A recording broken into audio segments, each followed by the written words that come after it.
Bonjour, c'est Fabien. Dans cette vidéo, je partage avec vous comment créer un tableau dans Excel.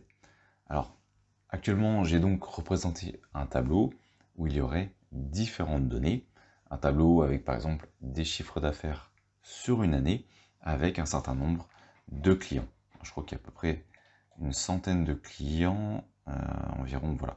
Donc on a environ une centaine de clients et les chiffres d'affaires par mois sur une année. On a également l'information du département et de l'ancienneté. L'objectif, mettre en forme ces différentes informations sous la forme d'un tableau. Pour ça, on a dans Accueil la possibilité de mettre sous la forme d'un tableau. Donc je vais sélectionner les différentes données que je souhaite justement mettre sous cette forme et je vais faire mettre sous la forme d'un tableau. Ici, le gros avantage, c'est qu'on a directement des mises en forme qui sont programmées. En fonction de ce qui vous intéresse, vous allez donc pouvoir faire une mise en forme. Par exemple, ici, on peut remarquer que j'ai une en-tête qui va être noire, puis ensuite une colonne qui va être en gris foncé, gris clair, gris foncé, gris clair. Ici, ce sera un bleu foncé pour le haut, puis des teintes de bleu différentes en fonction des lignes. On peut utiliser uniquement une en-tête noire et le reste en blanc, ou alors tout simplement un seau blanc, gris pour notre tableau. Donc on peut déjà, à partir de ces premiers éléments, mettre en forme notre tableau avec Excel.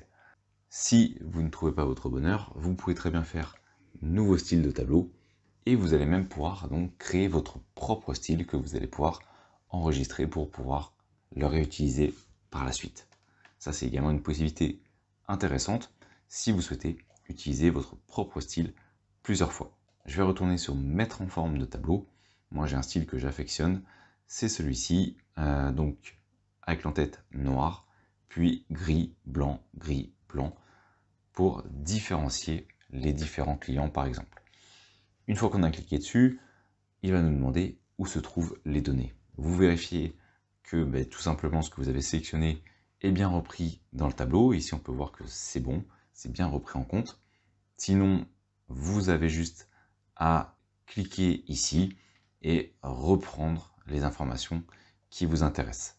Vous devez indiquer si votre tableau comporte ou non une en-tête. C'est mon cas, j'ai l'en-tête avec le nom de chaque colonne.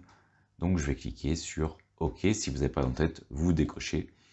Je fais OK. Et immédiatement, donc j'ai les différentes informations qui sont reprises sous la forme de mon tableau avec mon en-tête qui est bien en noir et les différents éléments de mon tableau qui ont une ligne sur deux en gris et en blanc. Maintenant, je vais pouvoir donc remettre en forme ce tableau. Je pourrais très bien, par exemple, en procédant de la sorte, en sélectionnant toutes mes colonnes et en agrandissant une colonne, agrandir immédiatement toutes les colonnes de mon tableau.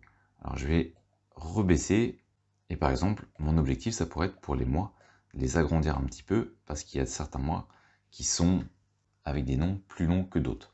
Également, on peut remarquer qu'ici, on a un bouton de filtre qui est apparu, ce qui va me permettre par exemple de filtrer les informations directement dans mon tableau. Par exemple, dans les départements, je souhaite faire ressortir les différentes informations, les différents clients qui sont dans le département, on va dire, numéro 13. Et bien, dans mon filtre, j'indique 13 et je fais OK. Et maintenant, tous les clients qui sont dans le département 13 apparaissent. Pour l'enlever, je fais donc effacer le filtre et je récupère l'ensemble de mes clients. Maintenant, je peux également utiliser des filtres, par exemple un filtre numérique où le numéro du département serait supérieur, inférieur, entre. Je vais mettre par exemple supérieur à 50 et je vais faire OK. Et maintenant, tous mes clients qui ont un numéro de département supérieur à 50 vont apparaître.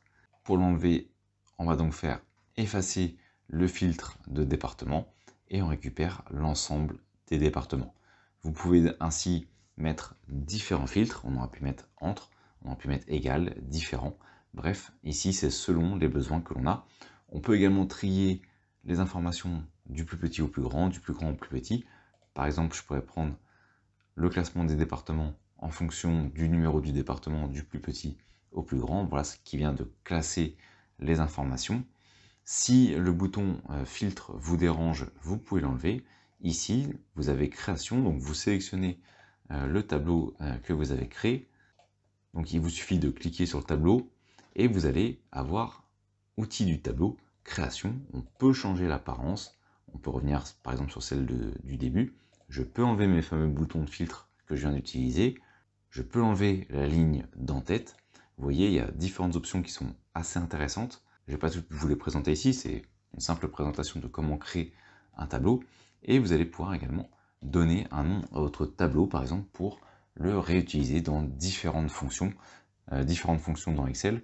Je le fais de temps en temps dans différentes vidéos que j'ai fait, où je vous montre comment utiliser les noms que l'on a attribués à des plages de données. Et bien ici c'est le cas.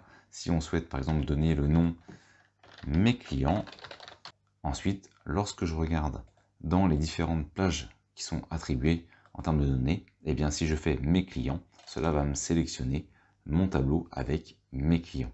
Voilà, donc c'était une introduction à la création d'un tableau avec Excel. J'espère que cette vidéo vous sera utile. Abonnez-vous à la chaîne pour découvrir les prochaines vidéos. Quant à moi, je vous dis à bientôt.